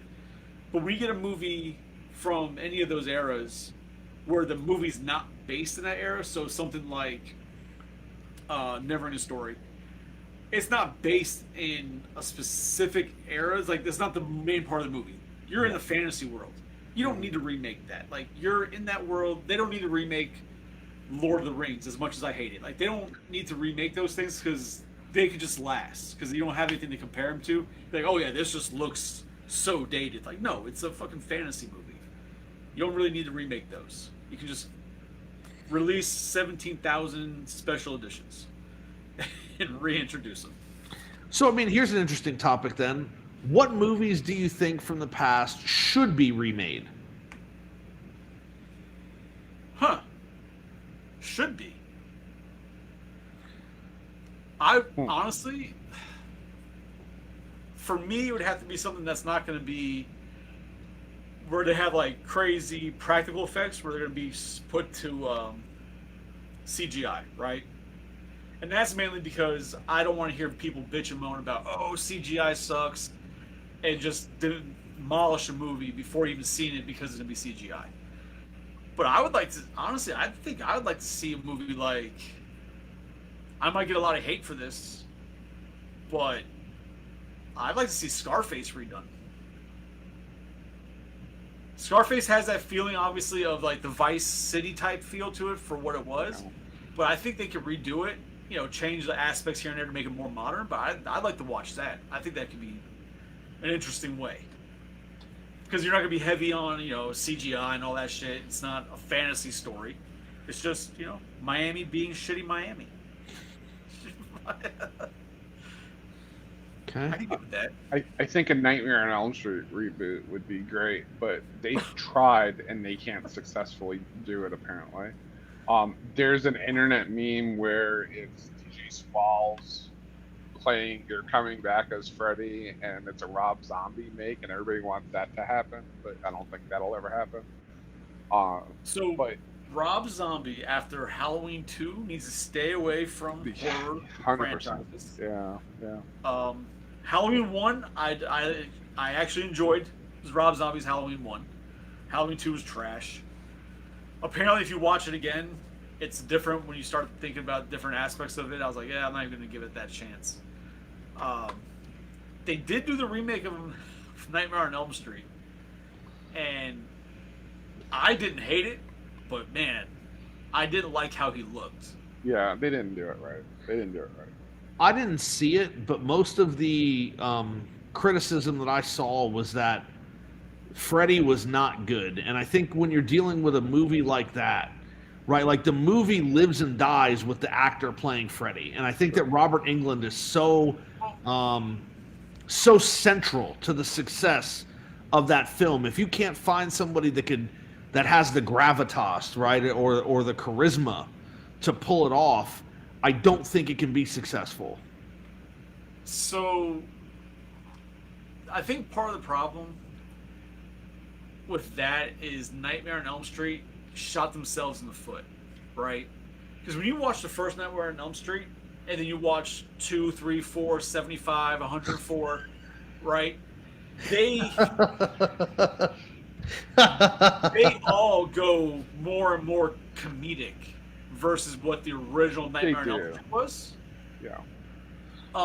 If they hadn't done all the sequels and how they got funnier and funnier, I think that the remake would have been more accepted. But because people are seeing so many Freddy movies where he is what we know, the comedic side, dark side, but also very witty, and that aspect, that didn't come across in the new remake, right? So people are like, oh, this sucks. But to me, he was very much more like the original Freddy than any of the other Freddy movies were to the original Freddy. He just, to me, he looked horrible. He looked horrible. Yeah, he looked horrible. And then everybody called him Rorschach because, well, he's Rorschach. So, like, that guy did one movie, he got typecasted. So, I mean, it's funny. I posed the question, but I don't really have an answer to the question, which is kind of why I posed it. I'm not sure which movies should kind of get a remake. And it's hard because, like, when I was saying, like, Scarface, right? Because I was given that idea of movies that aren't going to be heavy CGI, movies that aren't fantasy, realistic, real-world type movies. But even when they do remake those, they haven't been good, right? Yeah. Like, I can't even think of the name of it now. The fucking Keanu Reeves surfer movie. Point Break. Yeah. That movie was great. That. Huh? I said that movie was great. The original was great. The remake, trash. Yes. Like, there's no reason why that being remade couldn't have been still a fun remade movie, because you still have those aspects that could have just been at least looked better. But no, they trashed that. I didn't see the Top Gun, I guess, extension. Not really a sequel. remake. Yeah, sequel. It was good. Yeah. Yeah, it was very, very good. In fact, I mean, in my opinion, the Top Gun sequel is better than the original. It doesn't have the nostalgia, but I enjoyed the sequel way better. I thought that the actual cinematography was better. I thought that the story was better. I mean, the only emotional weight you get in the original Top Gun, spoiler alert, is when Goose dies, right? But I thought that there was emotional weight, like there was relevance to the entire story of the sequel. I really, really enjoyed the sequel. But then they do like a new Roadhouse, and it wasn't. They did, but it was like an Amazon Prime movie. It wasn't like a real movie, and I don't know what they were going for with that movie. I didn't see it because the trailers for me were very kind of I don't know that I need to watch this. It's not Patrick Swayze is the problem. I mean, he played the part. He played the part good. He owned that part. And getting this guy that did this Amazon version, I think, just ruined it. It was a good movie, but it wasn't a good like a remake or a reboot. Welcome, Mechadome. Wondering where the hell you were. It's been quiet. You know what I would like to see, and I'd like to see like a proper remake, not like all the you get. So horror movies are notorious for it. Like I said with Nightmare on Elm Street, you have like the really good first one, and then the second, third, fourth, whatever, gets worse and worse and worse. Yeah. I'd like to see somebody take on and actually try and do justice to Tremors, an actual Tremors sequel that doesn't go off in the left field, where they start like flying and called ass blasters and whatever, like. An actual true Tremors 2. Just giant worms. I think now CGI would have to be the answer, right? You could probably use some practical effects, but you have to expect CGI to be there. But I think that would be a good one for them to do. I from what I've read, the new one that's in development now is supposed to be a sequel to the original. Okay. Yeah, I mean, that's an interesting thing, right? Because I'm sure you guys both heard about it and probably saw it, but there was that trailer a couple of years ago because Kevin Bacon was going to come back and they were going to do a limited run show. And then it never got picked up. And I thought that show had so much potential, right? Because it would have been a more realistic and grounded chapters. Like the original one was. Like the original giant worms, not grounded, but much more grounded than the sequels. No, but I mean, like, it was dealing with real world stuff, right? So, like, Kevin Bacon it comes back to town and he's trying to, tell people that these things were real and it wasn't fake, and like nobody believes him, but people start disappearing and everything. Like, I thought it would have been great. I do have an idea for something that should get the remake treatment, but people probably will hate it. And to be honest, I don't know whether or not it would ever actually be good. But Die Hard, right? Now that we know we're never getting another sequel to Die Hard because of Bruce Willis' condition, I think that those films were fantastic. And while it wouldn't necessarily need to be remade, I think that it's not a franchise that should die out. And we've been robbed of an opportunity to have like a good continuation character, because the last sequel they did with McClane's son, which is what they were going to try to do, would pass the torch. Everybody hated Jai Courtney as his son. Everybody hated the movie.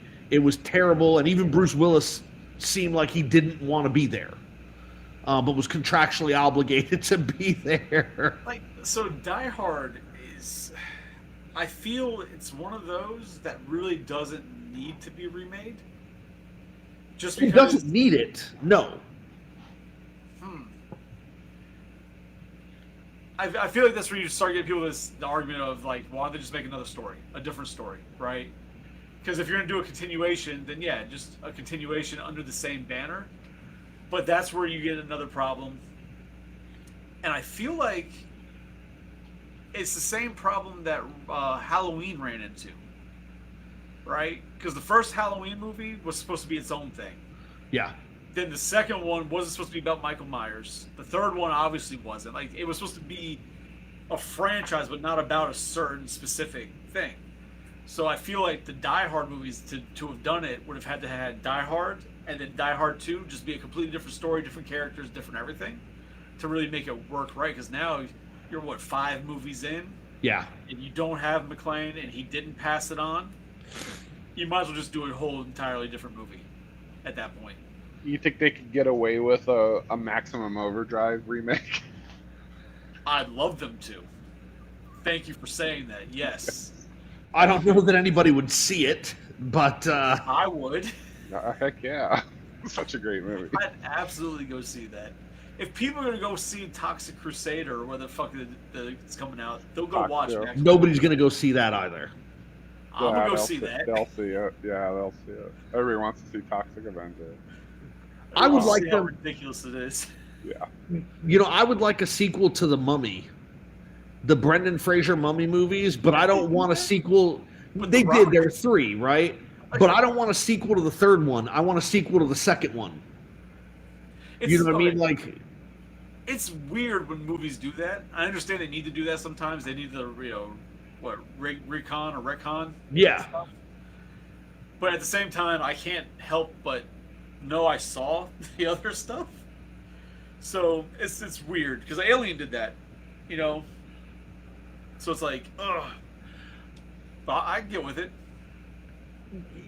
Yeah, I mean, I don't want them to completely ignore it. I just think that because it was so separate, like they were in a different part of the world, they were dealing with Asian mummies, it was completely, you don't need to bring it up, right? Maybe have something there in the background that shows it, but I would like them to return to the original group, right? I would like to see the mummy from the original movie that we saw in the first one and the second one.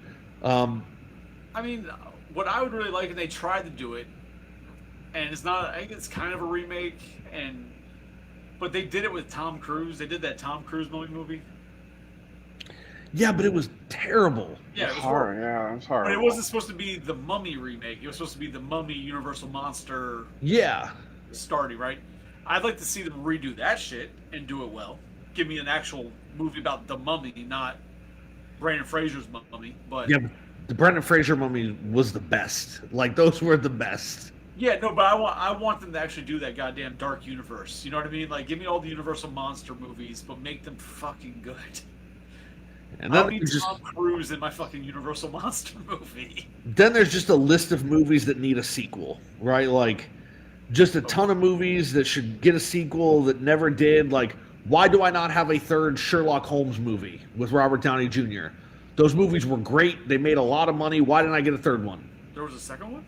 Yes. Yeah. Did I see the second one? Maybe. I love the first one. The second one was actually with Moriarty. So wasn't Robert Downey Jr.? Yes, it was, but the villain was actually Moriarty. It wasn't just It wasn't just Lord Blackwood, right? It was like actually Moriarty. Oh, I don't. Damn, not just looking at that. But like, I want a sequel to that. Where's my third one? Make it a trilogy. Movies that are good should have a trilogy. Didn't they film a third one? It just hasn't come out yet. I don't know. Okay. I know that for years they talked about doing a third one, and nothing ever came of it that I know of. So like Batgirl? Yeah, I feel like they filmed it in 22 and they wrapped it up in 21, 22. Man, but I could be wrong. I saw the second one. Which was the one where like, I'm assuming the first one, where something happens and like the guy has like a fucking glass needle and like almost hits him in the eye? Yeah, that's the first one. Okay. That's the very beginning of the first movie. All right, so I've seen that one. I don't remember the second one. The second one, he's there's a big chase through the woods and there's cannons being fired and like the big slow-mo scene is the trees exploding and pieces of wood hitting the people that are running and they're Is that when he fights the really tall, giant, like monsterish guy? No, that's the first one. Oh yeah, so yeah, I don't think I've seen the second one. The second one is really good. The first one is great. The second one is really good. You know, I can't think of anything that needs a sequel because I feel like if they haven't done the sequel yet, it's probably better that they don't. No, there are tons of movies that needed a sequel. True Lies needed a sequel. Absolutely, Twins needed a sequel.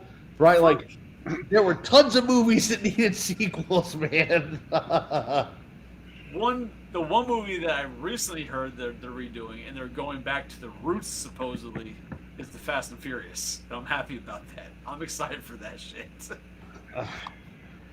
I'm excited for this current boot to end and then start a new one. Because they said they're trying to go back to the actual street racing aspect of it, right? Like that's what I loved about the first one and the second one. Yeah. Before they started going off in the left field with all this other shit. So are they gonna have a continuation of 10? Because that left off with a cliffhanger, right? So are they gonna continue that and then go back to the roots, or are they gonna continue that and then go back to the roots mid-movie? Damn. I think that the next one's supposed to be back to the roots, so maybe they're just getting rid of whatever the fuck happened in 10. Yeah. Because they're supposed to be, Brian's supposed to be back too. Yeah, he hasn't died in the movies. Yeah, he's still alive. He's still alive in the movies. They're gonna have his brother do it with some CGI, and he's done the parts already in the last 3, maybe 4 movies that he did make an appearance. I am curious to see what they're doing with Jason though. The whole Jason universe and all this like this resurgence of Jason or Friday the 13th. Because that was the remake they did. I enjoyed that remake for what it was. Of all the horror movie remakes that they've done, to me it was one of the better ones. Because he didn't really they didn't change his character. They didn't really change anything about it. It was just another Jason movie. They just called it Friday the 13th versus Friday the 13th 27. But can they do a movie where, camp, what are they called? Camp leaders or whatever are, doing whatever they're doing, in the woods and they have a killer going around killing them. Can they do that now? But probably not. Like, I don't know. Like, I think the camp counselors, you might not really have them kill the kids. Even though they probably deserve it. It was like, borderline risque. You had camp counselors hooking up. Is that a thing today that you would go see? I don't know. Because that's kind of like what his victims were based off of. The majority of them. I think you can get away with it because even that show Slashers, they had a whole thing about the camp counselors, and then that 1986 whatever the hell it was on Netflix. They had like 3 movies that were like all different years. One was like witches. One was camp. It was an R.L. Stein show.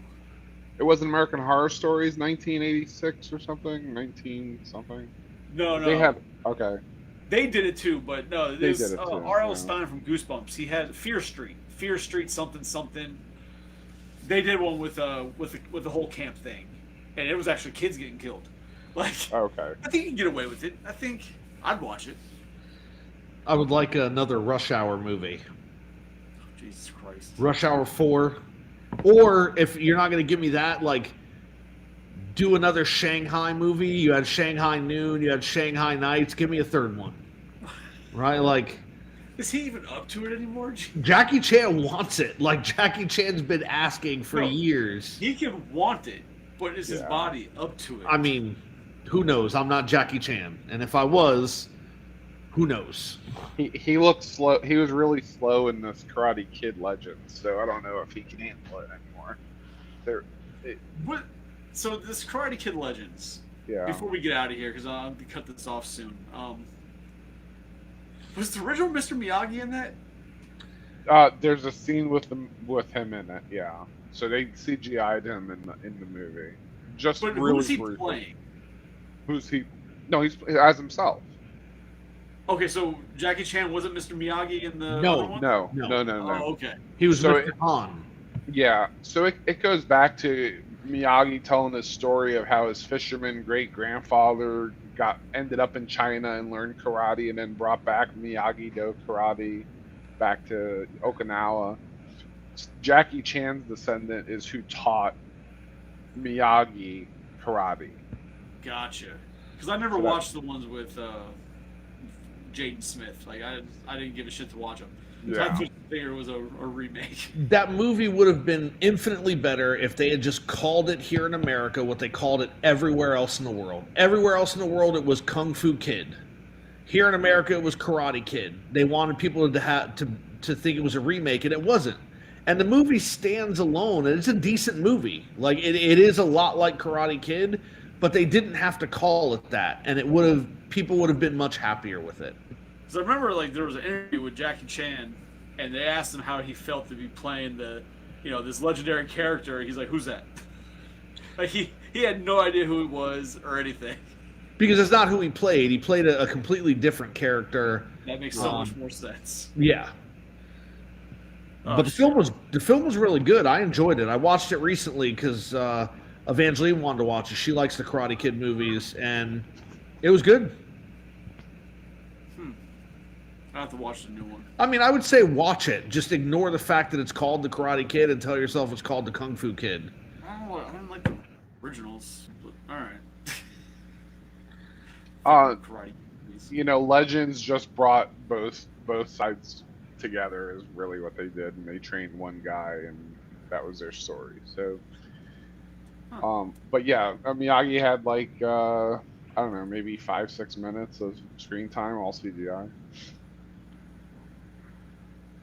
Maybe I'll check it out. But I mean, he was in Cobra Kai as well. They CGI'd him into Cobra Kai the last season as well. Yeah. I gotta watch Happy Gilmore 2 first. I gotta watch that too. I've heard such bad things. Let me know what you think, because I enjoyed it, but I watched the first Happy Gilmore movie, and just seeing how characters just evolved, it's kind of funny, and it's just that late 80s 90s, what was it, whatever that came out, that era. Yeah. It's a lot of that comedy still. Mid 90s Adam Sandler. I watched the first Happy Gilmore movie recently. That movie's so great. Such a great movie. My kids sat down and watched the second one and loved it, and they haven't even watched the first one. But you got other hand, people just say it's horrible. I don't know. I enjoyed it.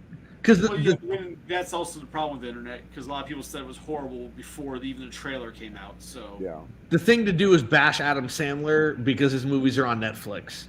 But I mean, while he's not as good as he was when he was in his 20s, a lot of his stuff I still find entertaining. Right, the first Happy Gilmore, it was just such a good movie.